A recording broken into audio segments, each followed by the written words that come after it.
नमस्कार। पिछले अध्याय में हमने आदिकाल की परिस्थितियाँ भाग 1 में राजनीतिक परिस्थितियाँ और धार्मिक परिस्थितियों के विषय में चर्चा की थी। आज हम आदिकाल की परिस्थितियाँ भाग 2 में सामाजिक परिवेश के विषय में बात करेंगे। सामाजिक परिवेश। सामाजिक परिवेश को समझने के लिए हमें निम्न बिंदुओं का सहारा लेना उपयुक्त लगता है। तो उसमें पहला बिंदु है जनता, शासन और धर्म दोनों ओर से निराश्रित। राजनीतिक और धार्मिक परिवेश का देश की सामाजिक परिस्थितियों पर भी बहुत गहरा प्रभाव पड़ा। जनता, शासन और धर्म दोनों ओर से निराश्रित हो रही थी। जनता अति युद्ध से त्रस्त थी, इसलिए वह ईश्वर की ओर दौड़ती, लेकिन वहाँ भी धार्मिक भ्रांति के कारण असहायता का ही सामना करना पड़ा। दूसरा बिंदु है जाति पाति के कड़े बंधन।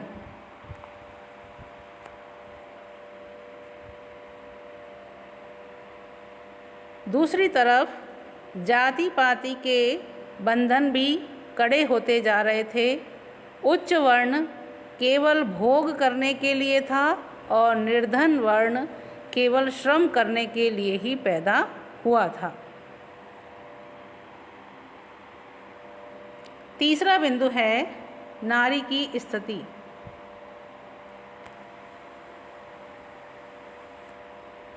आदिकाल में नारी की स्थिति बहुत अच्छी नहीं थी।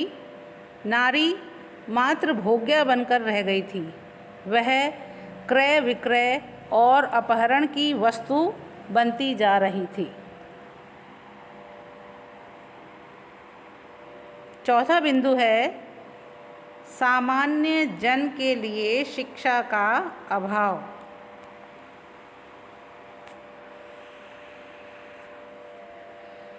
सामान्य जन के लिए शिक्षा की उस समय कोई व्यवस्था नहीं थी।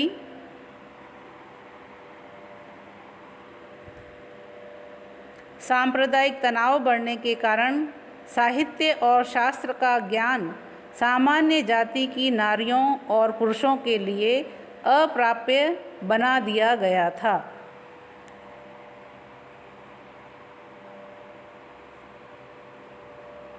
अगला बिंदु है अंधविश्वास और कुरीतियों में वृद्धि। सती प्रथा तथा अन्य कुरीतियों का वर्चस्व इस समय स्थापित हो गया था। अनेक प्रकार के अंधविश्वास समाज में बढ़ने लगे थे। साधु सन्यासियों के श्रापों और वरदानों से तथा योगियों का ग्रस्तों पर भयंकर आतंक छाया हुआ था। जीवन यापन के साधन दुर्लभ होते जा रहे थे तथा निर्धनता सदा घेरे रहती थी। भांति भांति के पूजा पाठ, तंत्र मंत्र और जप तप करके भी लोग दुर्भिक्ष, युद्ध और महामारियों के संकट को टाल नहीं पाते थे।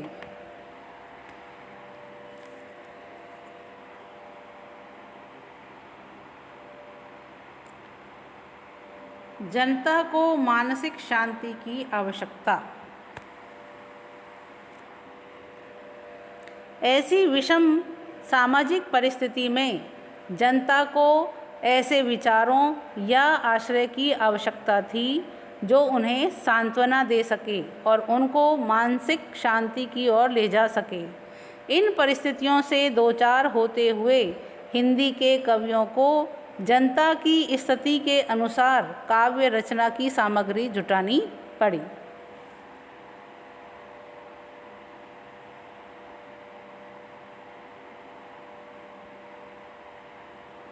आदिकालीन परिस्थितियों में अगला बिंदु है सांस्कृतिक परिवेश।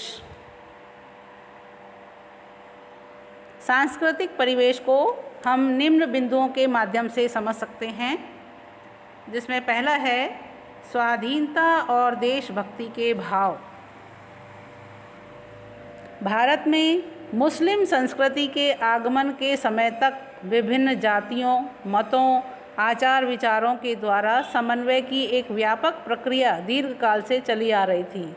वह पूर्णता को पहुंच रही थी। हर्षवर्धन के विशाल साम्राज्य ने हिंदू धर्म और संस्कृति को राष्ट्रव्यापी एकता का आधार दिया था। इस आधार पर छोटे छोटे भेदभाव समाप्त हो गए थे और स्वाधीनता तथा देशभक्ति के भाव दृढ़ होने लगे थे। दूसरा बिंदु है स्थापत्य कला का उत्तरोत्तर विकास। आदिकाल में स्थापत्य कला का उत्तरोत्तर विकास हो रहा था। स्थापत्य के क्षेत्र में विशेषतः मंदिरों का निर्माण, जैसे भुवनेश्वर, खजुराहो, पुरी, सोमनाथ, बेलोर, कांची, तंजौर तथा आबू के भव्य मंदिर धार्मिक सद्भाव के द्योतक थे। इतिहासकार अल-बरूनी भारतीय कलाओं में धार्मिक भावनाओं की व्यापक अभिव्यक्ति देखकर चकित रह गया था। तीसरा बिंदु है भारतीय संस्कृति पर मुस्लिम संस्कृति का प्रभाव। आदिकाल में भारतीय संस्कृति का जो स्वरूप मिलता है वह परंपरागत गौरव से विच्छिन्न और मुस्लिम संस्कृति के गहरे प्रभाव से निर्मित है। तत्कालीन जनजीवन के हर रंग अर्थात उत्सव, मेले, परिधान, आहार, विवाह, मनोरंजन आदि सब पर मुस्लिम प्रभाव दिखाई देने लगा था।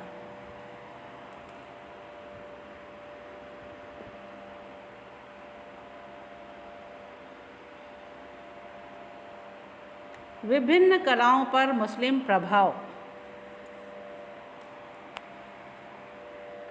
संगीत कला, चित्रकला, वास्तुकला, मूर्तिकला सभी पर मुस्लिम प्रभाव पड़ने लगा था। संगीत के क्षेत्र में कुछ नए वाद्य यंत्रों जैसे सारंगी, तबला, अलगोजा आदि का परिचय हुआ। गायन, वादन और नृत्य पर भी मुस्लिम प्रभाव की गहरी छाप मिलती है, किंतु इन कलाओं को युद्धों के कारण विशेष आदर नहीं मिल सका। मुस्लिम शासन की सुदृढ़ नींव पड़ने के बाद ही मुस्लिम बादशाहों द्वारा इन्हें दरबार में स्थान मिला। बाद में हिंदू राजाओं ने भी अपने दरबारों में इन कलाओं को प्रश्रय देना आरंभ कर दिया। स्थापत्य के क्षेत्र में इस काल में ऊंची मीनारें यथा कुतुब मीनार तथा ऊंचे दरवाजे जो मस्जिदों में प्राय देखने को मिलते हैं बनाए गए, उन पर भी मुस्लिम कला का प्रभाव गहरा पड़ा। मूर्ति कला को इस्लामी शासन में गहरा धक्का लगा था। एक तो पुरानी मूर्तियां नष्ट भ्रष्ट कर दी गई थी, दूसरी ओर नई मूर्तियों के निर्माण की संभावना कम रही थी। राजपूत राजाओं को भी मूर्ति कला के विकास के लिए न तो अवसर मिलता था और न उनमें उनकी उतनी रुचि थी।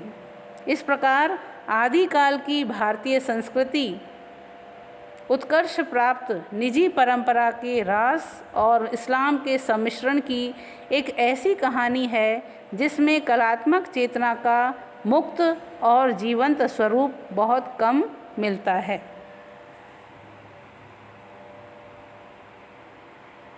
आदिकालीन परिस्थितियों में अंतिम परिस्थिति है साहित्यिक परिवेश। इसको समझने के लिए हम निम्न बिंदुओं का सहारा लेंगे। पहला है संस्कृत साहित्य धारा। संस्कृत साहित्य धारा कन्नौज और कश्मीर इसके केंद्र रहे थे। आनंदवर्धन, अभिनव गुप्त, कुंतक, क्षेमेंद्र, भोजदेव, मम्मट, राजशेखर, विश्वनाथ, भवभूति, श्रीहर्ष और जयदेव इसी युग की देन हैं। दूसरा है प्राकृत और अपभ्रंश साहित्य धारा। जैन आचार्यों द्वारा मध्य प्रदेश के पश्चिमी सीमांत क्षेत्र में रह कर के प्राकृत और अपभ्रंश के साथ पुरानी हिंदी को भी माध्यम बनाया गया। अंतिम बिंदु है लोक भाषा हिंदी का रचनाओं में प्रयोग। सिद्धों ने पूर्वी सीमांत पर अपभ्रंश के साथ लोक भाषा हिंदी को रचनाओं में प्रयुक्त किया। इस तरह से इस काल का साहित्य राजा, धर्म और लोक के 3 आश्रयों में विभाजित हो चुका था। इनकी भाषाएं प्राय निश्चित हो चुकी थी। संस्कृत राज प्रवृत्ति की, अपभ्रंश धर्म की और हिंदी जनता की भावनाओं का प्रतिनिधित्व कर रही थी। निष्कर्ष। इस प्रकार इन परिस्थितियों से प्रेरित होकर रचनाकार प्रभाव ग्रहण करता रहा और विचार मंथन के पश्चात सृजन पथ पर अग्रसर होता रहा। यही कारण है कि हिंदी साहित्य के आदिकाल में जो विविधता विषय वस्तु की अव्यवस्थित स्थितियाँ और शैली देखने को मिलती है वह सब परिस्थितियों की ही देन है। धन्यवाद।